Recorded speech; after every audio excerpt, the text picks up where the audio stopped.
எல்லாத்துக்கும் வணக்கங்க. நிறைய பேர் கேட்டாங்க, ஏமா சரியா வீடியோவே போடுறது இல்லைன்னு கேட்டாங்க. பாருங்க, வீட்டு வேலை நடந்துட்டு இருந்ததுங்க, அதனால என்னால சரியா வீடியோ எடுக்க முடியல. பாருங்க, இனியெல்லாம் வாரத்துக்கு ஒருக்கா கரெக்டா வீடியோ போட்டுருவாங்க. இன்னைக்கு நான் என்ன செஞ்சு காமிக்க போறேன்னா, ஆந்திரா ஸ்டைல்ல கோவக்காய் வச்சு ஒரு டிஷ் செய்ய போறேங்க. இந்த டிஷ் எப்படி இருக்கும் அப்படின்னாங்க, சுடு சாதத்தோட இது வச்சு பிசைஞ்சு சாப்பிட்டா அவ்வளவு நல்லா இருக்குங்க. நான் எப்படி செய்யறேன் என்னங்கிறது இந்த வீடியோ முழுவதும் பாருங்க. இந்த டிஷ்ஷுக்கு பாருங்க 350 கிராம் கோவக்காய் வாங்கி வச்சிருக்கிறேங்க. நீங்க என்ன செய்யறீங்கன்னா, இந்த காயை கழுவிட்டு நீல வாக்குலயும் கட் பண்ணிக்கலாங்க, ரவுண்டாவும் கட் பண்ணிக்கலாங்க. காய் கட் பண்ணியாச்சுங்க. அடுத்தது நம்ம என்ன செய்யறோம்னா, ஒரு பிரஷர் பேன் ஒண்ணு அடுப்புல எடுத்து வச்சுக்கோங்க. வச்சுட்டுங்க பாருங்க, கொஞ்சமா எண்ணெய் ஊத்திக்கோங்க. கொத்தமல்லி, சீரகம், வரமிளகாய், கொஞ்சமா வெந்தயங்க, இதையெல்லாம் நல்லா எண்ணெயில வதக்கிக்கலாங்க. பாருங்க, இந்த மாதிரி வதக்கிட்டு மீடியமா ஒரு மலை வெங்காயம் கட் பண்ணி வச்சிருக்காங்க, அதையும் இதோட சேர்த்துங்க. வெங்காயம் பொன்னிறமா வதங்கணுங்கிறது இல்லைங்க, சும்மா லேசா ஒரு வதக்கினா போதுங்க. வெங்காயம் இந்த அளவு மட்டும் வறுவட்டா போதுங்க. இதைய ஒரு தட்டத்தில் சேர்த்துக்கலாங்க, ஆறட்டுங்க.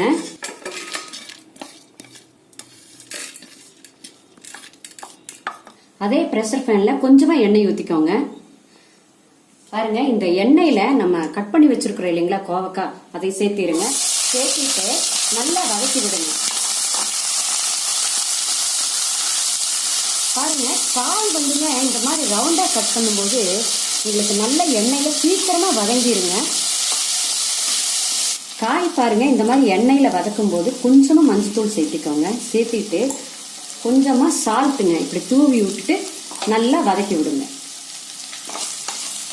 அடுப்பு சிம்மிலேயே வச்சுக்கோங்க. காய் வதங்கிட்டு இருக்கட்டுங்க. நம்ம வருத்தம் இல்லைங்களா, அது கூட பாருங்க பூண்டு, கொஞ்சம் உப்புங்க, இதை சேர்த்து மிக்சியில 1-2 அரைச்சு எடுத்துக்கலாங்க. இந்த மாதிரி தருன்னு அரைச்சு எடுத்துக்கோங்க. இப்ப நம்ம அடுத்தது என்ன செய்யறோம்னா, இந்த அரைச்ச விழுது இருக்கு இல்லைங்களா, அதைய இந்த நம்ம வறுத்துட்டு இருக்கிற கோவக்காய் கூட சேர்த்திடலாங்க. இந்த மாதிரி நல்லா பரட்டி விடுங்க.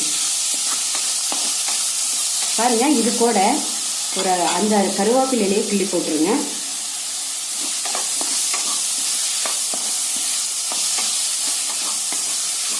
நல்லா வதக்கியாச்சுங்க. இப்ப மிக்சி கழுவின தண்ணி பாருங்க 1/4 டம்ளருங்க, அது இதோட சேர்த்திருங்க.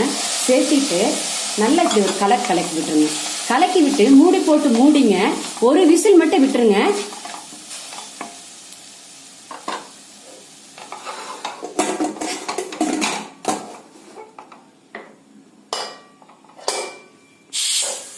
ஒரு விசில் நிறுத்தி இருக்குதுங்க. இப்ப ஓபன் பண்ணி பார்க்கலாங்க.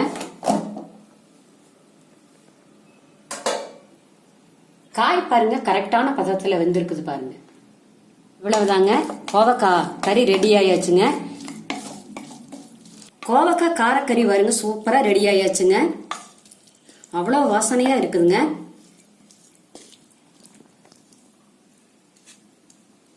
சுடு சாதம் வச்சு இந்த கோவக்காய் போட்டு பிசைஞ்சு சாப்பிட்டு பாருங்க, அவ்வளவு உணர்த்தியா இருக்குங்க, டேஸ்டா இருக்குங்க. ஒரு நாள் நீங்க இந்த மாதிரி ட்ரை பண்ணி பாருங்க. ட்ரை பண்ணி பார்த்துட்டு உங்களுடைய கமெண்ட்ஸ் சொல்லுங்க.